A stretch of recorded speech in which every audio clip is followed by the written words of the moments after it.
이제 우리가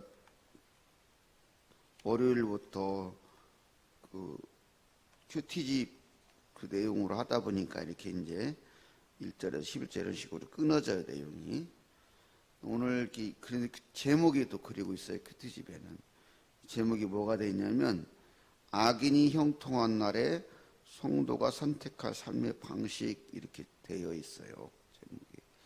그리고 큐티집을 혹시 사신 분 있으면 거기에 내용도 되어 있어요, 갖고 설교를 따로 준비할 필요가 없는데 그런 말 읽어도 될 정도예요. 그래서 보신 분은 알겠지만 오늘 뭐 설교를 제가 준비했는데 크게 차이는 별로 없어요.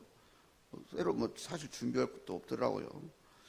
근데 어쨌든 37편은 보면은 25절 거기를 읽어보면 이렇게 나와요. 25절이 내일 살펴볼, 내일이 25절, 내일 25절 보겠네요. 내일 보다 보면 나오는데 25절이 뭐라고 나오면, 내가 어려서부터 늙기까지 의인이 버림을 당하거나 그의 자손이 건식함을 보지 못하였도다.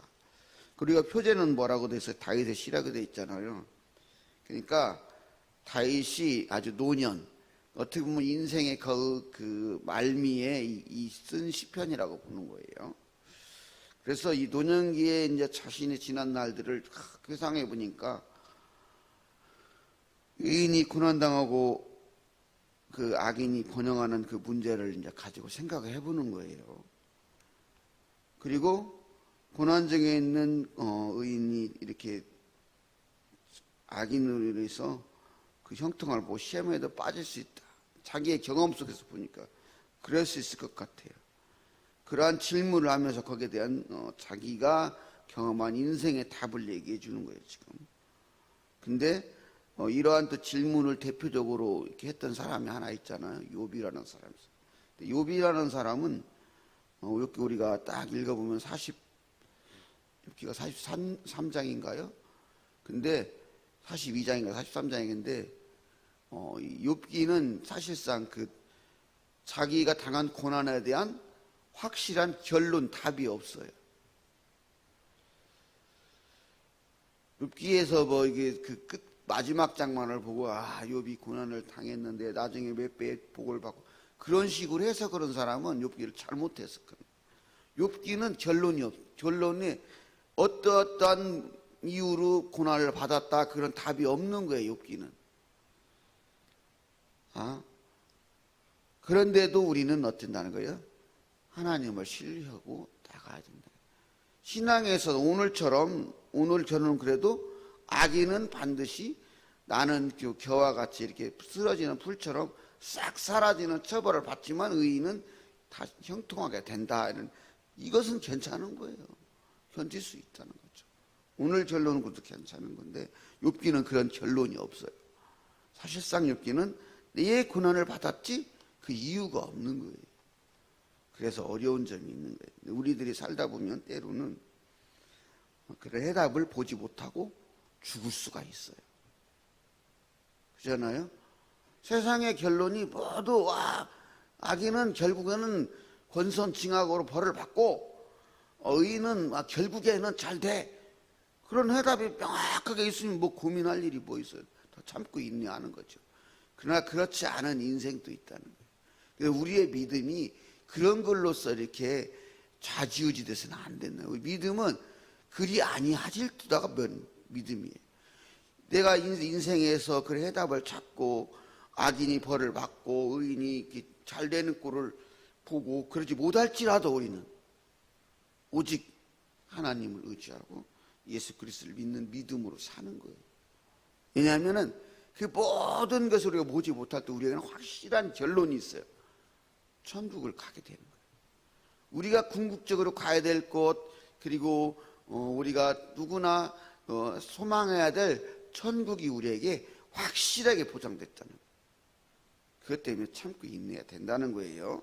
그러나 오늘 본문에서는 이 세상에서도 그러한 결론을 하나님께서 의인은 형통하게 하고 악인은 벌을 받게 한다는 거예요. 그래서 가만히 그 다윗이 자기 인생을 돌아보니까, 그러니까 1절 11절 그 짧은 본문에서 결론을 가끔 정리하면 이렇게 할 수 있어요. 불평하지 말고 참고 불평하지 말아라. 왜? 여호와 하나님이 계시니까. 그래서 이 짧은 11절 본문에 여호와라는 이름이 4번이 나와요. 여호와라는 이름으로 그 탁탁탁 마디가 끊어지면서 다 연결이 되어 놨어요. 11절 짧은 본문을 통해서. 그래서 결국에는 어떻게 된다? 그렇게 여호와를 의지하고 그는 의인은 결론 쫓겨다닐 때 자기 땅이 있었어요? 없었어요?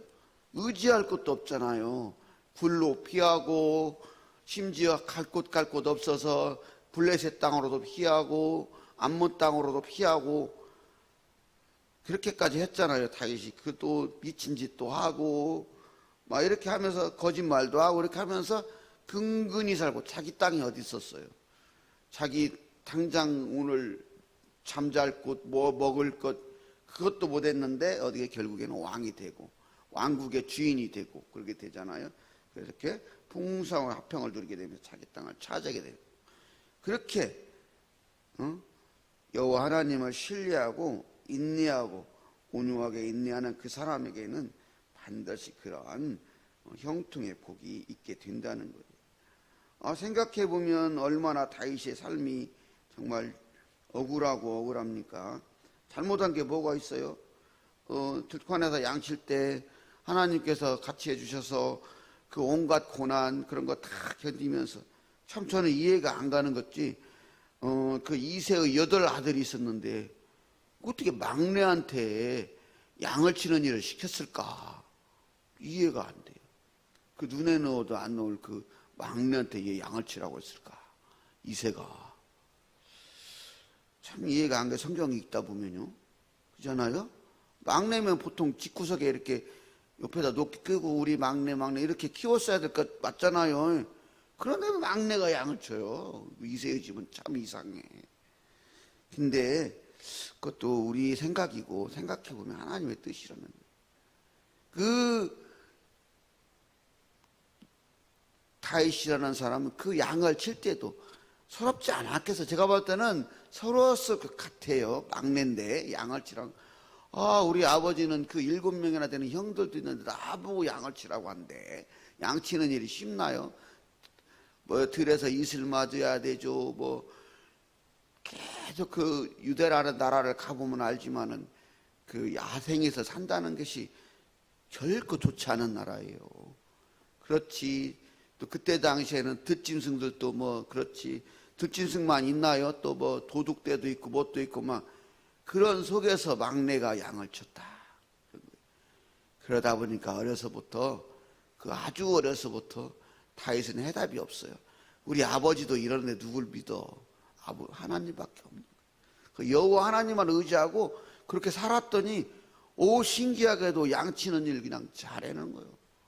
그리고 딱 하는 거 하나님 보니까 다윗이 저 양을 치는 걸 보니까 탈무드 보시면 알지만은 그 나이 먹은 양, 그 힘없는 양들이 먹을 수 있도록 우리를 나눠가지고 다 분리해주고 그런 모습 보니까 쟤매는 내 백성 이스라엘을 맡길 만한 인품이다, 마음이다. 하나님 그 마음을 본 거예요. 다윗의 마음. 내 마음이 합한 자라고 마음을 본 거예요. 하나님. 우리들 실력을 하나 보는 게 아니에요. 능력을 보는 게 아니에요. 내 마음이 얼마나 하나님을 사랑하고 하나님 나라 소망하는 하나님 보는 거예요. 항상 일을 시킬 때. 다윗은 그런 사람. 그렇게 그 척박한 양치기 생활에서도 다윗은 하나님과 함께 승리한 사람이에요. 근데 그걸 딱 하고 이제 왕의 부름을 받아서 하나님께서 주신 힘으로 그 거인 골리앗을 무찌르고 나라를 구했는데 자기가 잘 돼야 되는데 잘 되긴 뭘 잘 돼. 왕으로 그 사무엘을 통해서 왕으로 이렇게 기름을 붓고도 7년 반 동안을 계속 쫓기고 하는 그 삶을 살고 자기가 그렇게 잘해준 사람들도 배반하고 어떻게 다윗을 잡아놓지 못할까 그러고 그런 인생을 살았는데도 결론을 보니까 하나님께서 결국에는 그 다윗을 괴롭히던 사울 왕과 싸그리 쓸어버리고 다윗을 그렇게 음해하고 그런 사람들 다 처벌해 주시고 그러더라는 거예요. 여러분 그러니까 불평할 필요 없다는 거예요. 그 고난 참으시고 언젠간 하나님이 나 억울함 풀어주시고 나의 그런 모든 문제들 처벌해 주시니까 불평할 필요 없다는 거예요. 좀만 인내하면 된다는 거예요. 그리고 사실은 우리가 그런 고난의 해결점, 그런 결론을 못 볼지라도 제가 이렇게 감히 말할 자신은 없는데 우리의 인생이 얼마나 그렇게 깁니까? 200년 산 사람 요새 있어요? 150년 산 사람 있어요? 없어요. 현재 최장수 124년인가 돼요. 그래 봤자 그 짧은 인생이라는 거예요. 부귀 영화를 누려도 짧은 인생, 고난 속에 살아도 짧은 인생이라. 근데 나머지 인생이 중요하다는 거예요. 돌이킬 수 없는 나머지 인생. 그게 영생이라는 거예요.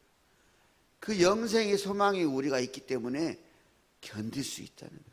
우리가 잘 아는 것들은, 저희들이 잘 아는 것들은 초대교회의 성도들은 하루가 1000년이었을 거예요. 냉장 내가 내일 먹고 살 거 200m 땅을, 200m인가? 그 땅을 파고 들어가서 살았어요. 가보시면 알아야 돼. 성지순례 가면 땅굴 그 속 밑에 지하 도시를 만들었어요. 좋겠어요, 그 사는 게. 그리고 산 위에 그 바위를 파가지고 스머프 영화에 나오는 거 있죠? 그 바위를 파는 게 쉽지는 않잖아요. 그렇게 파서 살고 얼마나 그렇게 넉넉하겠어요. 그래도 그렇게 살아. 죽어도 그냥 거기에 묻히고 시체 옆에 놓고 사는 거예요. 그렇게 살았어요. 먹는 거 보고 다 그게 보면 똥냄새 뭐고 다 그걸 사는 거예요. 그렇게. 그러면서도 그 사람들은 예수 그리스도 다시 오실 예수님 하시면 천국 소망을 가지고 사는 거예요. 그에 비하면 우리의 인생은 그래도 얼마나 더 희망이 있고 소망이 있습니까? 여러분 밥 굶는 사람 있어요?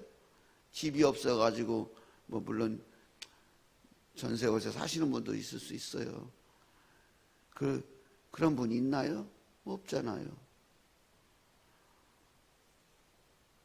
불평할 필요 없다는 건 불평할 만한 건이 없다는 건 아니에요. 그렇지만은 그럼에도 우리는 불평을 거두고 온유함으로 인내하게 될 때 오히려 더 복된 길이 열어진다는 거예요.